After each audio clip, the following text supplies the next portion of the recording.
Shalom. This week we are reading Parashat Vayechi, the last Torah portion in the book of Bereshit. Portion opens, Yaakov is reunited with his beloved son Yosef. He lives the last 17 years of his life in the land of Egypt, together with Yosef, together with all of the tribes of Israel. And these are the happiest days of Yaakov's life. A lot happens in this week's parasha.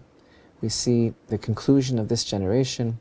We see everyone pass away, setting the stage for the beginning, the true beginning of the exile of Israel in Egypt. And in this parsha, Yaakov blesses all of his children before he passes away. And really the most important central event in the parsha is this scene of Yaakov calling his children together to give them this blessing.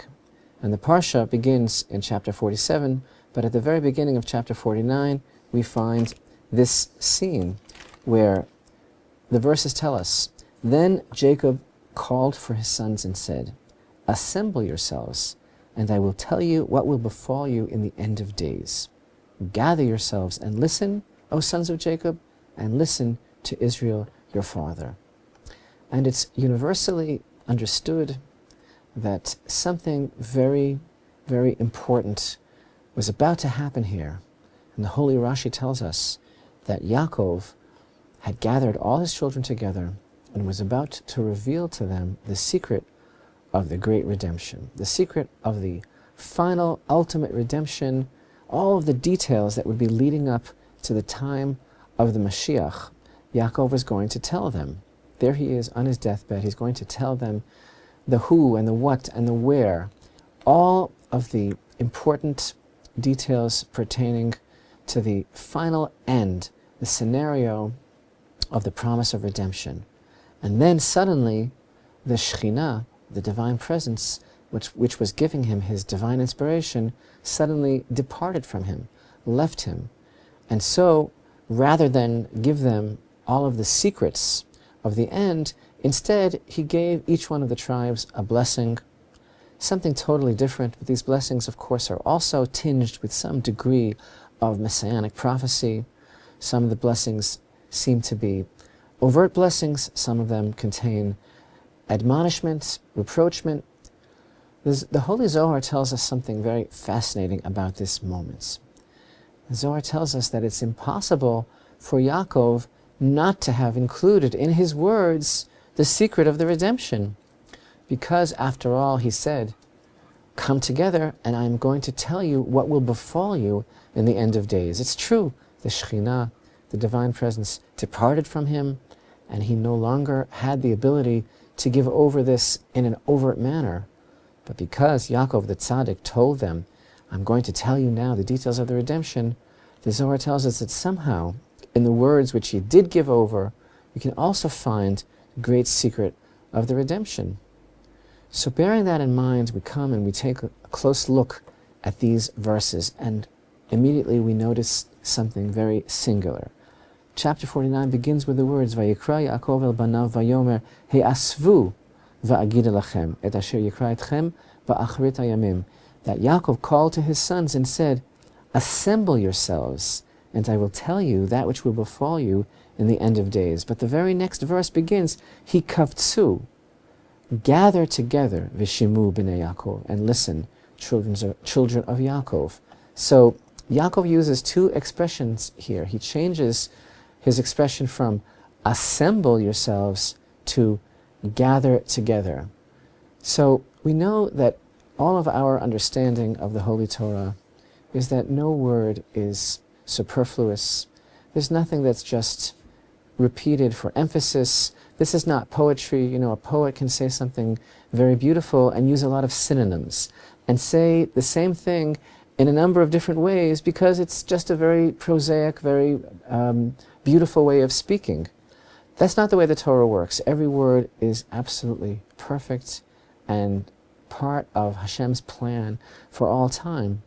So if these two words are used, there must be a difference between the first word, assemble yourself, and the second word, gather. Why did Yaakov change in midstream, especially bearing in mind the secret that the Zohar wishes to impart on these verses that somehow, even though the Shekhinah, the divine presence, departed from Yaakov, somehow included in his presentation to his children, there still was a kernel of the secret of the great redemption. And so here is really the scenario. Yaakov is lying on his deathbed, and he is surrounded by all of his holy sons. And he sees that they're all great tzaddikim, they're all righteous, each one in his own way.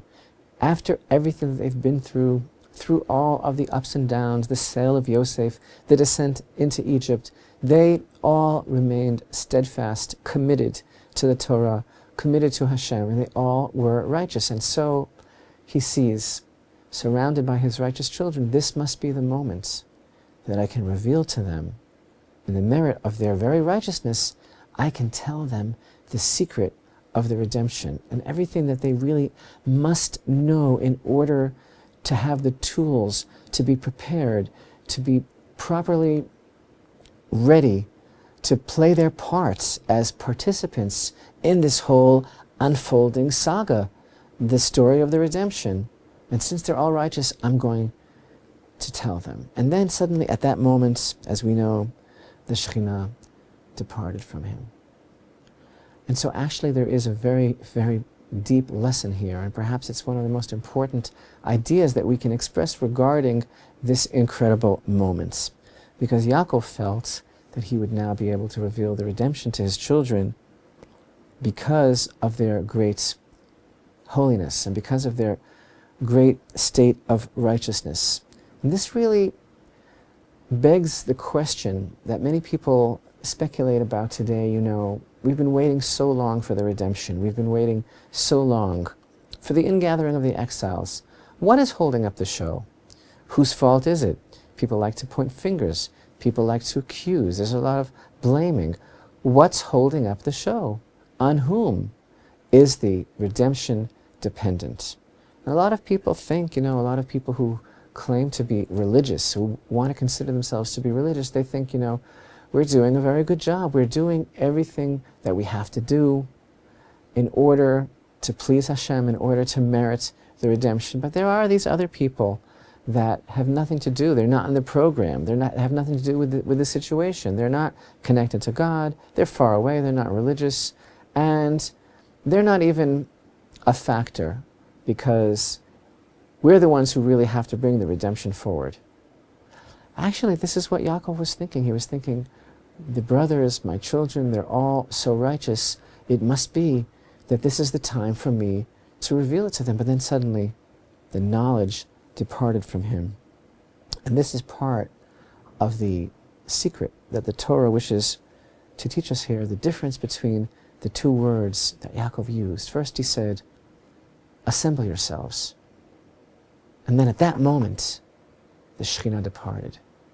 And that's when he changed it, and he realized what Hashem was telling him, and he said, no, gather. What is this really all about? There's a difference between the two words.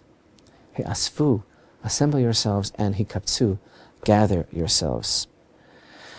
Because actually, assembling is a word that really relates to those that are in the program. Maybe we can call them the tzaddikim.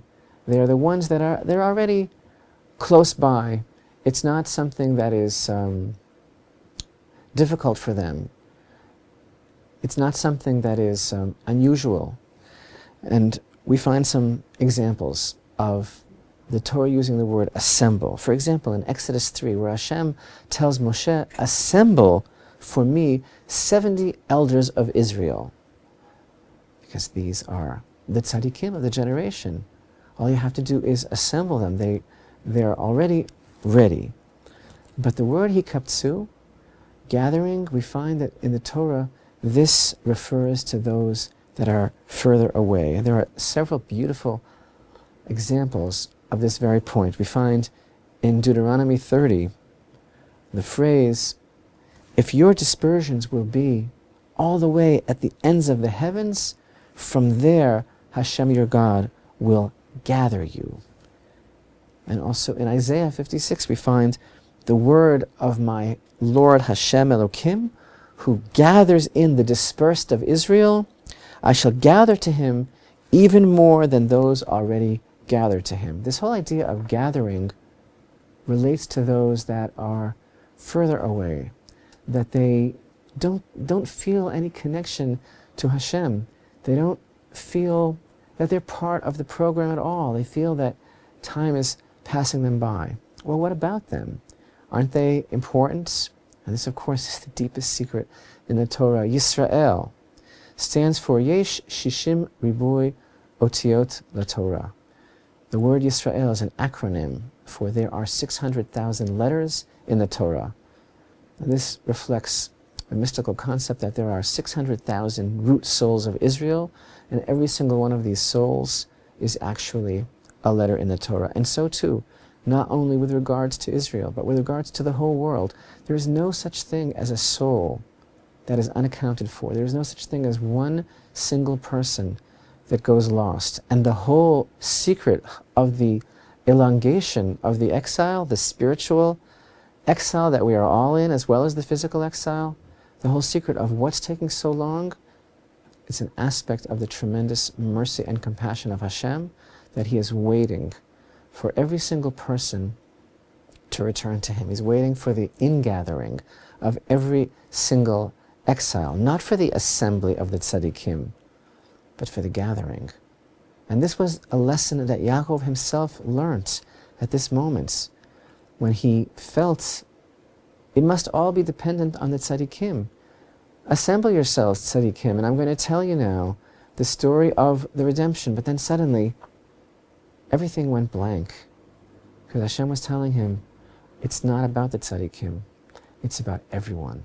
It's about every lost soul that somehow has gotten to the ends of the earth, both physically and spiritually, in exile, that these are the ones that I am waiting for. It's not just a question of assembling them together, it's a question of gathering. And then Yaakov changed his tune, and then he said, not just assemble yourselves, but gather yourselves, because the secret that he did give over, according to the Holy Zohar, in these words, the secret of the redemption is the part that every single person plays, not only the tzaddikim who think that they're doing everything right, but even and especially those that are furthest away, these are the souls that Hashem is waiting for, and upon whom the entire secret of the moment of the redemption is dependent.